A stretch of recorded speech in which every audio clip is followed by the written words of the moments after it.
국제적인 사회에서 정말 손가락질 받는 것입니다. 정말 저는 우리가 세계 6, 7위의 국가가 맞느냐? 너무 화가 나는 겁니다.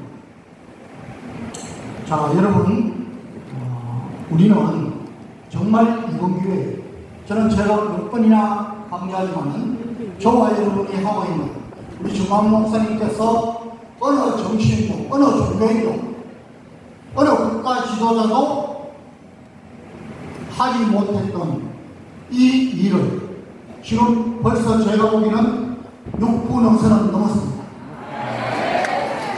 이 일을 하기 위해서 저와 여러분이 쓰임을 받고 있습니다. 자, 여러분, 국가 지도자는 최소한 5, 60년 앞을 내다봐야 합니다. 여러분의 자녀들이, 여러분의 손주들이, 저는 청년집회 많이 가는데 개인이 성공하려고 해도 최소한 10년, 20년은 앞을 내다보고 자기 진로를 결정하고 비전을 가지고 기도하면서 나가지 않으면 삭수는 없습니다. 그냥 하루하루 피곤하면 자버리고. 여러분, 제가 하나님의 성공 법칙이라는 이야기를 많이 했는데, 여러분, 구원은 우리가 값없이 우리의 의가 없더라도 하나님의 은혜로 가지만은, 여러분, 하나님의 축복은, 하늘나라의 상급은 우리가 행한 대로 크리스찬, 하나님의 자녀들이 하나님의 말씀대로 살지 않으면서 성공하겠다? 그건 웃기는 말이죠. 오늘 그 말씀을 좀 드리려고. 그 포스터. 자, 우리가 7월 27일 날 평택에서 뭐가 있다고 했죠?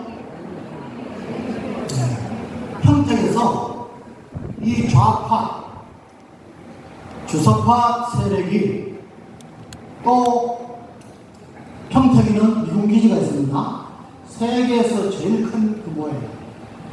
그런데 그 담장 뒤를 인간띠를 형성해서 시위를 하겠다는 겁니다.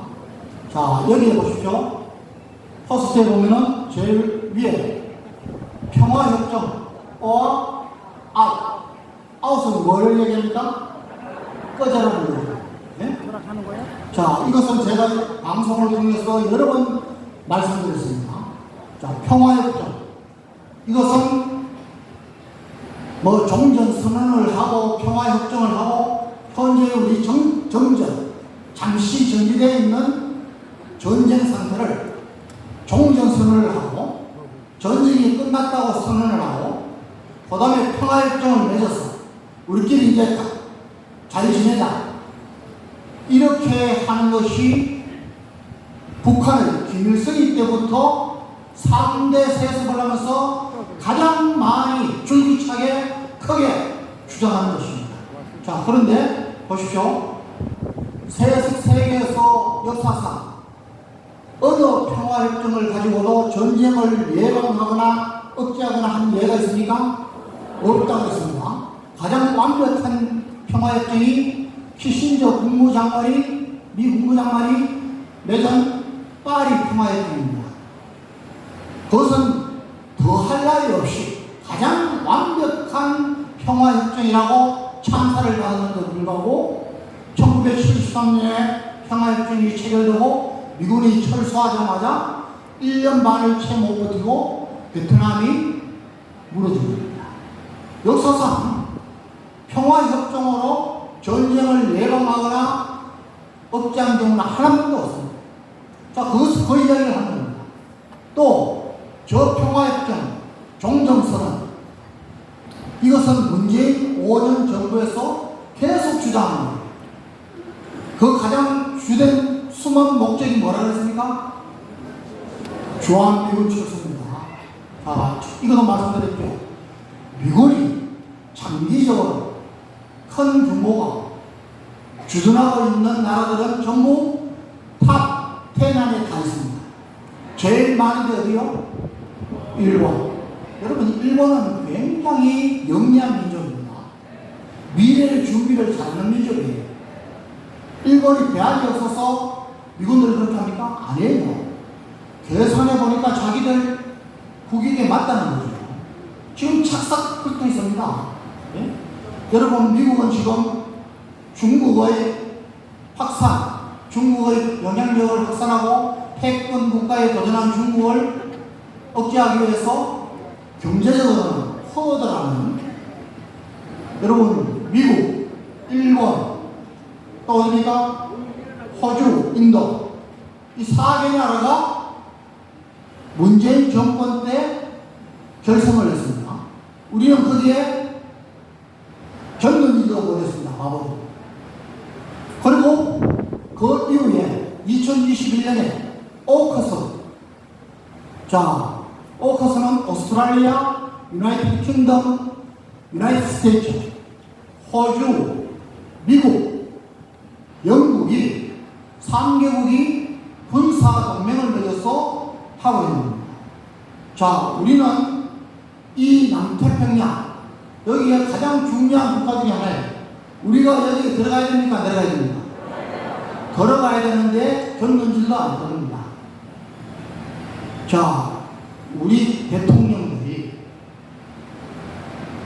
북한과 마찬가지로 국제 룰을 준수하지 않고 계속해서 지탄을 받으면서도 자기 길을 가는, 그것도 공산주의 다 망했고 사회주의 다 망했고 포퓰리즘 다 망했는데, 독재국가 다 망했는데 거기를 가는 북한에만 불종하고 북한을 이롭게 하는 이런 주사파 운동 정권이 다시 한번 들어서면 나라가 망한다는 것이 우리 목사님의 생각이고 여기 계신 저와 여러분의 생각인 것입니다. 그래서 저것은 필히 막아야 됩니다. 아마 제가 예측한데 이놈들은 여기에서 주저앉으면은 이제 상당한 힘을 잃을 겁니다. 그리고 윤석열 대통령, 저는 군사 안보 외교능에서는 90점 이상을 주고 싶습니다. 잘 하고 있어요.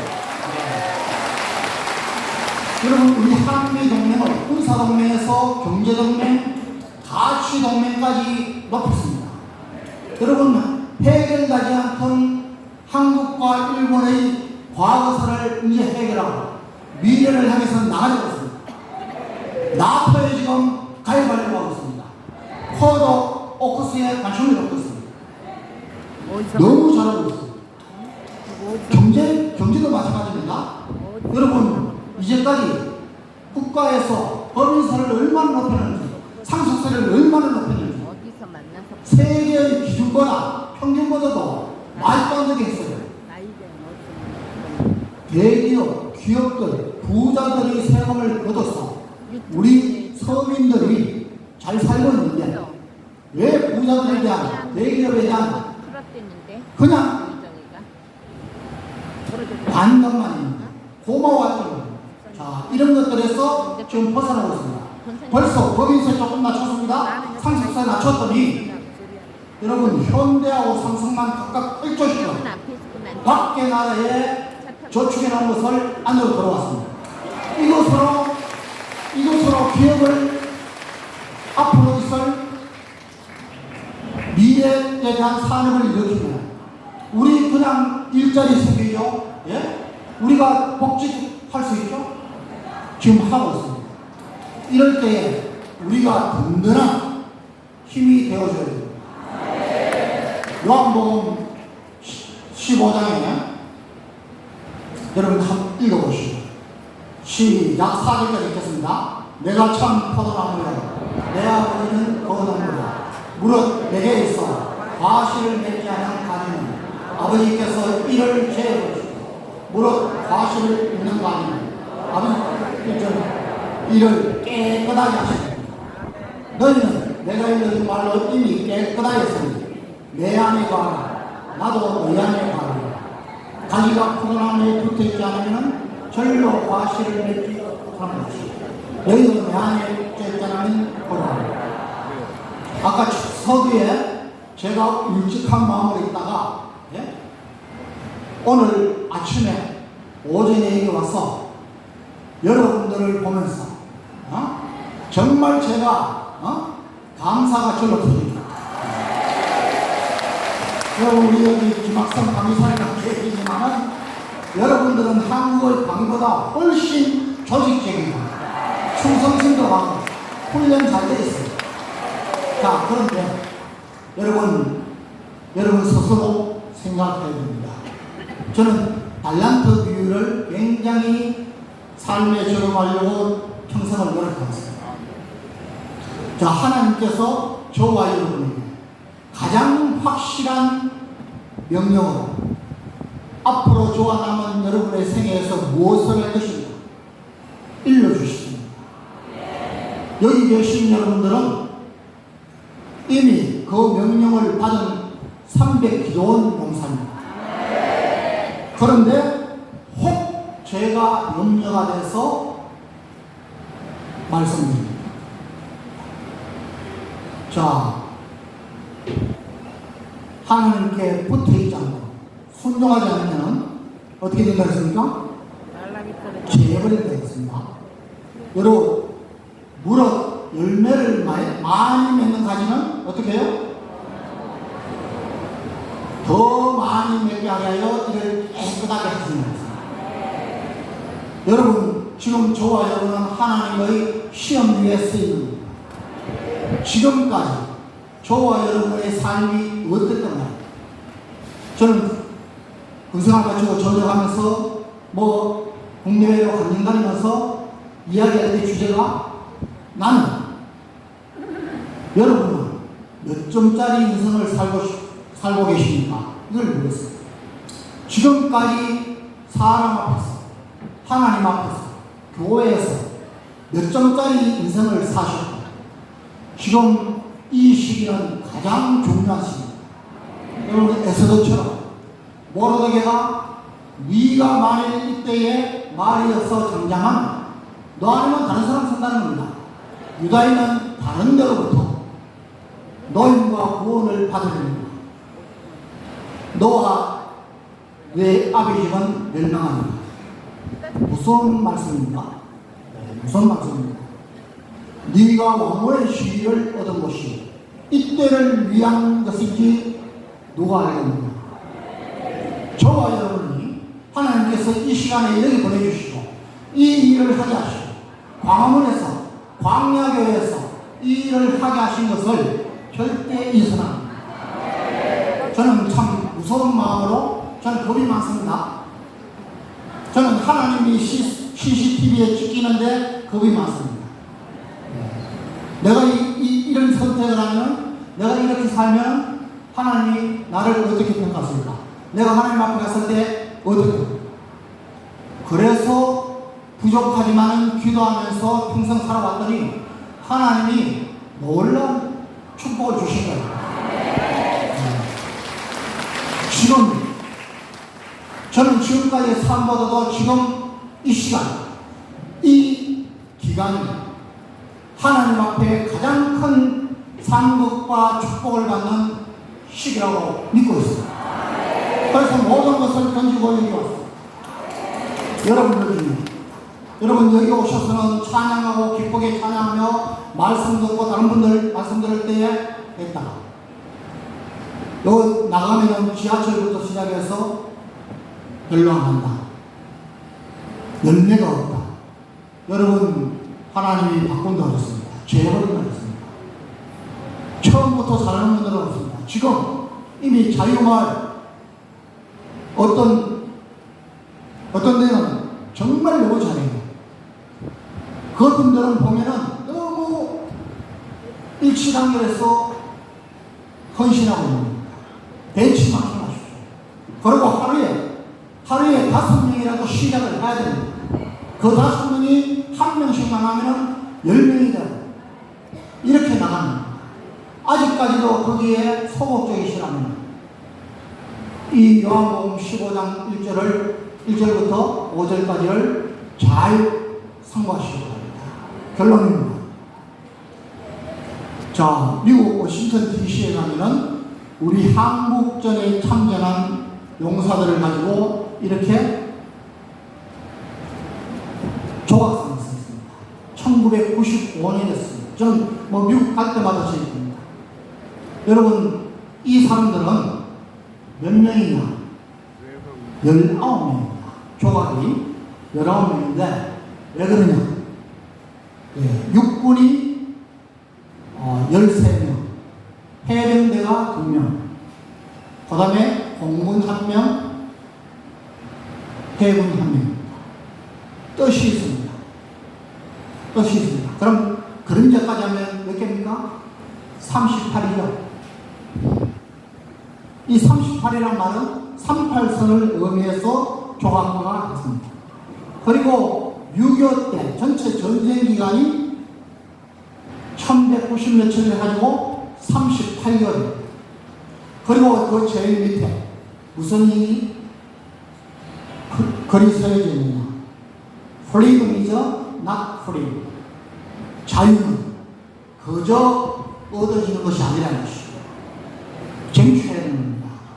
여러분, 주적 개념을 없앤 문재인 정권의 극심한 타격을 받은 우리 군이 윤석열 대통령 들어와서 주적 개념을 국방백서에 바로 넣었습니다. 여러분, 우리의 적이 누구라는 것을 생각하지 않으면 항상 당합니다. 우리 기독교, 우리 크리스찬, 우리의 적은 공산입니다. 주사합니다. 척결해야 됩니다.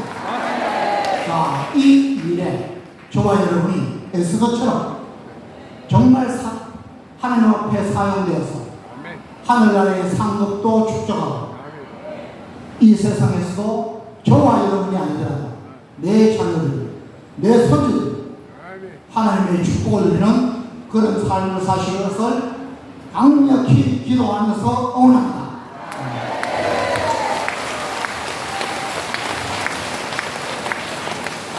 자, 좋은 말씀 해주신 우리 한균성 장로님께도 감사의 박수를 보내주시기 바랍니다. 잠시 마스크를 좀 가리겠습니다. 아이고 좋고. 자, 지금 여러분들이 하시는 일이 정강 목사님이 수없이 얘기하지만 작은 일이 아니에요. 나라를 구하는 일이라고 생각하셔야 됩니다. 아까 전쟁 기념관이 됐든지 뭐 사실 5.18 거기도 가고 이 벽에다가 뭐 이름을 쭉 써놨어요. 여러분들이 앞으로 100년 후에 대한민국 어딘가에 저런 벽에다가 대한민국을 구한 애국자들, 이래서 여러분들의 이름이 저기서 쫙 있다고 생각해 보십시오. 저는 돈이 없어서 못하겠지만 정가훈 목사님도 요구를 해서라도 이런 애국자의 벽을 하나 만들고 싶어요.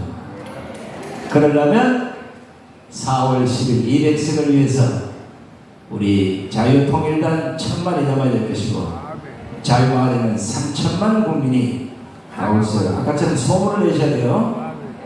자, 지금들은 정신을 바짝 차리시고 대한민국에서 가장 쉬운 과목 헌법 공부를 시작하도록 하겠습니다. 벌써 좋아하시네. 자, 우리 헌법학회 전신인 김학성 교수님의 멋진 연설을 챙겨드리겠습니다.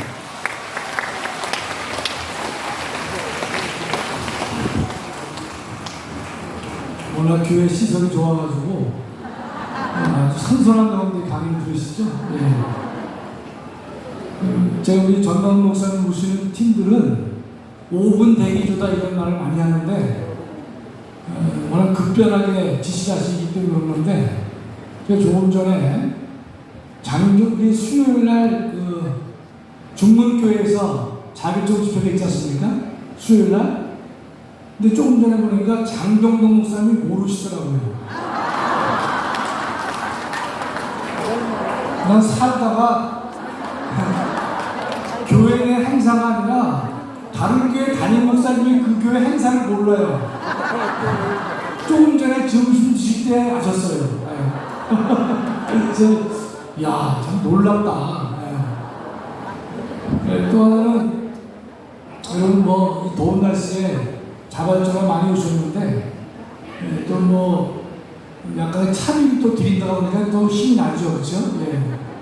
근데 대략 3,000명 오시면 3억이더라고요.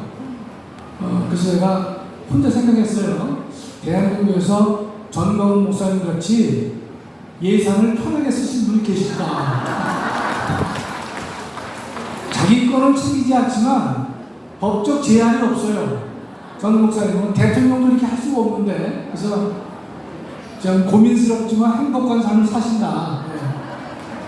네. 제가 오늘 준비한 게 1시간밖에 안 됩니다. 여러분 좀 참고 좀 들어주세요. 예. 네. 1시간 나오면 모여서 걸어서 못 나올 것 같아요. 예. 네, 저 제목을요, 제가 뭘 잡았냐면 더러운 평화가 이기는 전쟁보다 낫냐 이겁니다. 그럼 이 용어를 반드시 정리하셔가지고 이웃에게 잘 사용을 하실 것 같아요. 더러운 평화가 이기는 전쟁보다 낫다 이런 주장들을 많이 하거든요. 네, 그 문제를 몇 가지입니다. 몇 가지. 1시간 하려니까 주제가 많아요. 예. 좀 비춰주세요. 네. 근데 이런 얘기를 하는 것이죠.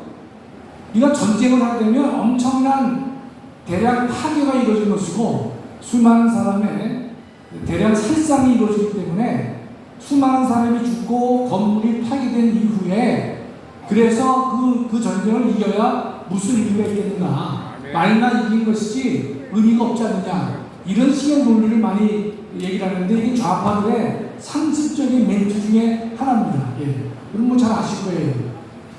1905년에 대한민국의 대한제국이 일본에게 나라를 넘길 때에도 이완용이가 이런 스타일의 말을 한 것이에요. 외교권을 일본 넘어줄 때 일본과 싸워서 피를 흘리는 것보다는 더럽지만 평화적인 것이 좋겠다라고 하는 것이 이완용의 주장인데, 다음이요. 그럼 이 논리를 우리가 계속 일본에서 유지하려면요, 6.25 전쟁이 터지면 우리가 왜 싸워야 되죠? 더러운 평화라도 해야 될 거 아니에요. 그렇죠? 한강 철교를 폭파하면서 다부동 전투에서 낙동강에서 목숨을 걸고 싸웠단 말이죠.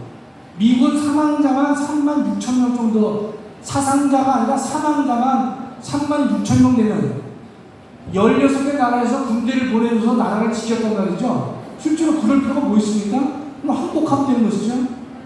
더러운 평화지만 이기는 전쟁보다 낫다는 논리를 피우려면 6.25 전쟁에서 싸울 이유가 없는 것이, 즉각 항복하면 됐었던 것이에요.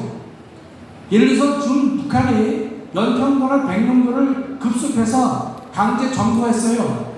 그건 어떻습니까? 우리가 탈환하는 일을 해야 될 터인데 더럽지만 평화롭게 살자, 전전전 해봐야 무슨 의미가 있겠느냐, 그런 식의 논리밖에 안 되는 것이에요. 지금 우크라이나 국민들이 정말 이 러시아를 향해서 열심히 싸우고 있는데 싸울 필요가 뭐 있어요? 더러운 평화를 추구하면 되는 것이죠. 북한이 계속해서 핵으로 우리나라를 위협하고 있지 않습니까? 그럴 때 우리가 왜 더 싸우려고 하는가 하면 그네들의 노예가 되지 않도록 하기 위해서 우리가 노력하는 것인데, 더러운 평화가 더 낫다고요? 있을 수 없는 것이죠. 다음. 그럼 더러운 평화를 하는 나라들, 원하는 사람들에게 주어지는 딱 두 가지입니다. 침략과 굴종밖에 없는 것이에요. 침략과 굴종밖에 없는 것이기 때문에 이 구호는 매우 책임없는, 책임지지 않는 무책임한 구호다 말이죠. 우리가 평화를 원한다면 전쟁을 어떻습니까? 대비해야 된다. 전쟁을 하자는 게 아니에요. 전쟁을 일으키지 않기 위해서는 전쟁을 대비해야만 전쟁을 막을 수 있다 이런 것이죠. 어느 사람이 전쟁을 좋아하는 사람이 없겠어요. 전쟁을 따라서 평화를 얻기 위해서 전쟁을 대비하는 이유는 전쟁을 하자는 것이 아니라 전쟁을 사전에 막아서 평화를 유지하자, 이런 의미가 되는 것이죠. 여러분 잘 아시는 평화협정은 뭡니까? 침공하겠다는 예고편에 불과하기 때문에 다른 예를 들 필요 없지 않습니까? 베트남에서도 봤고 아프간에서도 우리가 그 신뢰를 본 바가 있습니다. 다음이요. 지금 예컨대 1989년 소련이 멸망한 다음에 전 세계가 냉전이 종료됐다.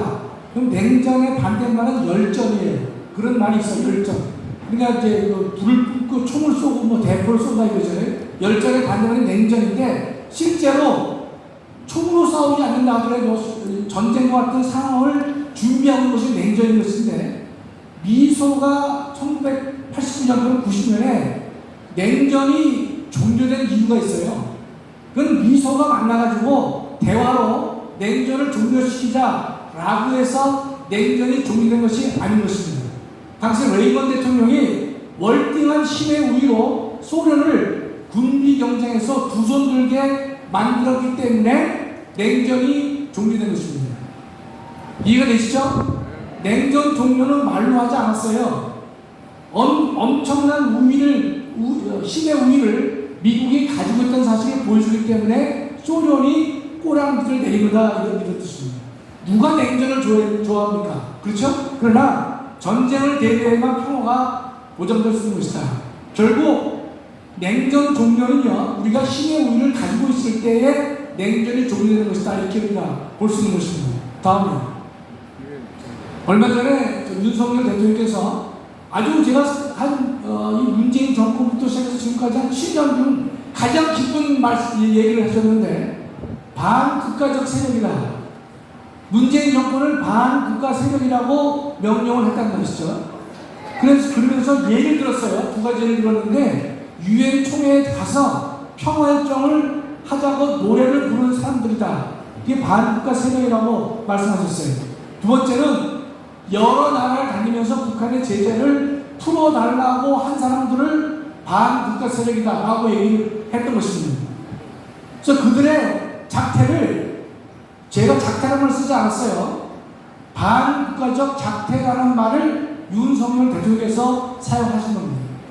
아주 기쁘죠? 예. 박수 한번 주세요. 예. 정말로 전국을 정확하게 짚으신 내용이 아닌가. 한번 잘은 몰라도 이와 같은 1년 지나서 이와 같은 발언이 나오게 된 배경 속에는 윤석열 정권을 지키기 위해서 목숨 건 광화문 세력이 있기 때문에 더욱더 든든하시다고 생각합니다. 네. 다음, 이거 문재인이가 왜 반국가 세력이냐, 여러분 다 아는 거기 때문에 빠른 속도로 읽어볼게요. 2018년 9.19 합의, 대한민국을 부정하고 있는 평양연설을 이 인간이 했죠. 9.19 군사합의를 했죠. 대한민국의 군사주권을 포기하는 그런 짓거리를 한 사람이 바로 문재인이라는 말이죠. 강철강 신영복을 존경한다고 떠들고 국군의 뿌리라고, 이 김원동이 이놈은 남침을 주도한 사람이에요. 남침 때 내려와서 죽은 사람인데, 이 김원동이를 국군의 뿌리라고 대한민국 현충일 때 그 얘기를 한 사람이 바로 문재인입니다. 죽이려고죠, 진짜로. 또 유엔 초회해 가지고 유엔사를 폐지하자, 한 번 더 종전선언을 해야 된다, 이따 소리 한 것이고, 또 트럼프에게는 김정은이가 진정한 비핵화 의지가 있다는 사실을 트럼프에게 허위 사실을 전달한 장본인이 바로 문재인이에요. 다음이요. 또 있어요. 이거 말고 더 있지만, 대중 불종 사드 산불 합의를 한 사람이 바로 이 인간 아닙니까? 중국에 가서, 중국은 높은 산봉우리고 우리 낮은 봉우리다말이지, 이런 4대 정신을 갖고 있는 인간 아닙니까? 대일 지소미아를 파기했단 말이죠. 국정원의 대공수사권을 박탈하는 인간이 바로 문재인인 것입니다. 또 자신과 자신 일당에게 검찰 수사를 저지하기 위해서 마지막까지 2020년 4월이면 임기 끝날 때까지 검수 완박법을 추진해서 완성시킨 인간이 바로 문재인이다, 이런 뜻입니다. 그래서 하는 말이, 윤석열 대통령의 반국가 세력의 얘기를 하니까 이 문재인이가 뭐라고 하냐면, 아직도 냉전적 사고에서 벗어나지 못한 사람이 많다, 이렇게 글을 올렸단 말이죠. 이 인간이. 지금 남북한의 냉전의 주범이 누굽니까? 북한이죠. 핵을 개발해서 남한을 공격하고 남한을 무력으로 적화통을 하겠다는 생각을 조금 더 버리지 않았단 말이죠. 둘째 줄 보시면 22년 작년 9월 8일 날 북한이 법령을 고쳐서 절대 핵 포기는 없다라고 법령에 규정한 존재가 바로 북한인 것이에요. 누가 지금 냉전의 주범입니까? 바로 북한인 것이에요. 그렇다면 냉전적 상황에서 냉전적 사고를 한 것이 무엇이 문제가 될 것이냐, 이 뜻입니다. 전혀 문제될 여지가 없다는 것입니다. 다음에 이 인간이 6.25 때, 6.25날 얼마 전이죠. 뭐라고 합니까? 6.25에서 돌아가신 호국 영령에 대한 추모는 한마디였고, 6.25 전쟁은 미국과 중국 간의 대리전이다. 이렇게 얘기했단 말이죠. 이 미중 대리전이라고 하는 논리 전개는요, 제일 마지막이겠죠. 대한민국이 북한을 쳐들어갔다. 북침선을 주장하다가 깨졌습니다. 박살났어요. 두 번째는 남침을 유도했다라는 주장들을 하다가 박살났어요. 그 이후에 등장한 것이 뭡니까? 바로 미중 대리전쟁이다. 이런 얘기를 하고 있는 것이에요. 그럼 결국 뭐가 됩니까? 대리전은요, 전쟁을 일으킨 악당과 피해자를 동등하게 대우하는 것밖에 안 되는 것이에요. 6.25 전쟁 때 수많은 대한민국 국민이 피해를 입었고 죽음을 당했는데 이것에 대한 책임이 별로 없다는 논리가 바로 미중 대리전쟁이 된다 이런 뜻입니다. 도저히 용납할 수 없는 논리를 이 인간이 펼치고 있다는 뜻이에요. 만약에 6.25를 미중 대리전쟁을 한다면요, 다음에요, 태평양 전쟁, 일본과 미국이 일으킨 전쟁이 태평양 전쟁인데 이걸 누가 일으켰습니까? 일본이 미국을 선 공격했었습니까? 그렇죠? 그런데도 이걸 미중 대리전이라고 하는 논리를 확장해 보면 태평양 전쟁도 미국과 일본이 전쟁에 반반 책임이 있을 것이다. 그런 논리밖에 안 되는 것이에요. 태평양 전쟁은 태평양 전체의 영토나 영해를 땅 따먹기 하기 위해서 싸우다 끝난 전쟁이다. 그렇고 그런 전쟁이다. 이런 인식을 줄 수 있기 때문에 도저히 받아들일 수가 없는 것이죠. 이런 미중 대리전을 하게 되면 누구와 누구가 구분이 아닙니까? 악당과 피해자가 구별되지 않는 것이에요. 우리는 전쟁을 일으킨 사람을 뭐라 합니까? 전범자라고 해요.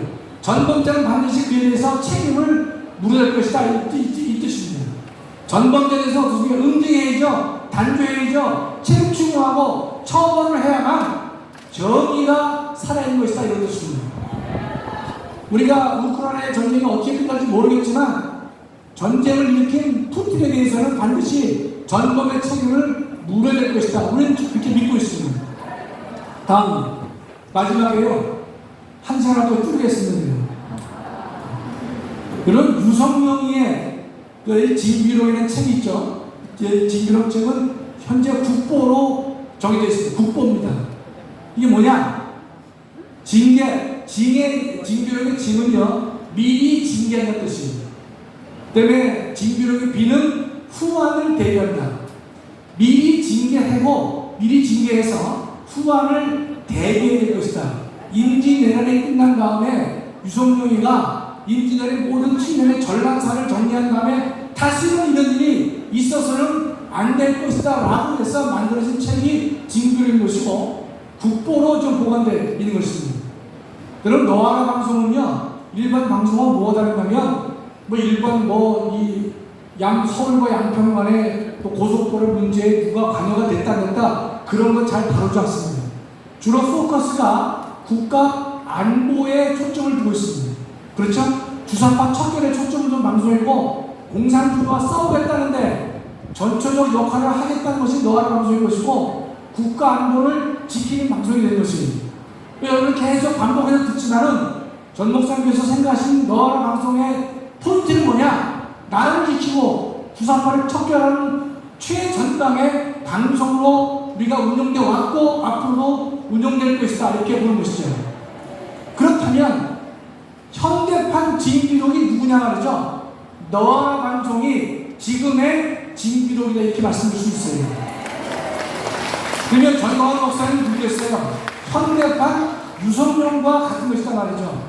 많은 사람들이 북한의 공격 또 남한의 침투에 있는 수많은 주사파 세력들에 대해서 대한민국 안보가 매우 위태로워 있음에도 불구하고 많은 사람들은 그저 그렇게 넘어갈 수가 있지만 정광훈 목사님께서는 기도하는 가운데 선지자의 마음으로 대한민국 애국 지도자의 자세로서 대한민국을 깨우치고 혹시라도 있을 수 있는 대한민국 안보가 무너질 수 있기 때문에 그것을 사전에 징하고 비하자. 그 징비록을 계속 강조하신 것이 너와라 방송이고 목사님께서 강조하신 것이다. 여러분이 하고 계시는 자유만 운동도 정말로 대한민국을 지키는 또 안보를 지키게 된 것이고 국가의 안전을 지키는 것이고 내년도 4월 10일이라고 200석을 해서 대한민국을 근본적으로 개조시키는 일에 여러분이 적극적으로 동참하고있다는 사실을 감사하고 기쁘게 여기시면서 함께 그 일을 만들어 가도록 노력했으면 좋겠습니다. 감사합니다.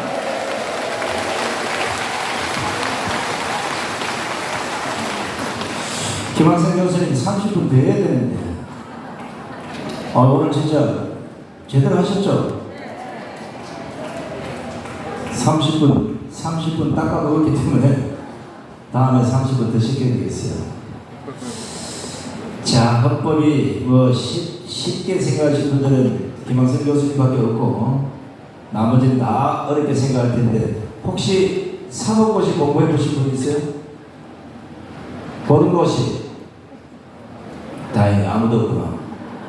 잠을 깨우는 방법 중에 이거 가르쳐주면 안 되는데 딱 하나 가르쳐줄 테니까 지금 부채를 잠깐 넣으시고 둘, 넷, 여섯, 일곱 명이 할 수 없어. 자, 2명씩 악수해서 손을 잡아보세요. 아니 1대1로 양손으로 하지 말고 2명씩 짝을 맞춰서 악수를 해보세요. 아니 손을 딱 잡고 제가 시계 드려야 돼. 안 그러면 안 돼. 조용히 돼. 잠을 좀 다시는 잠이 안 오는 거예요. 자, 아니 정면에 악수하듯이 딱 하고 얼굴을 양쪽으로 딱 보시고 다른 데 보면 안 되고 눈만 딱 바라봐야 돼요. 하나, 둘, 셋.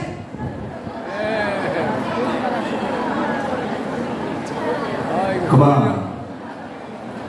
여기서 상대편의 얼굴을 쳐다보니까 웃음이 나오는 사람 손들어보세요. 이분들은 오래 사신 분이야.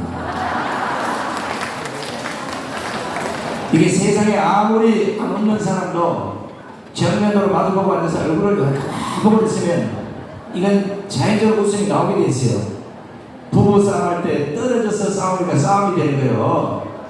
얼굴을 바로 앞에 맞대고 싸우면 안 돼요.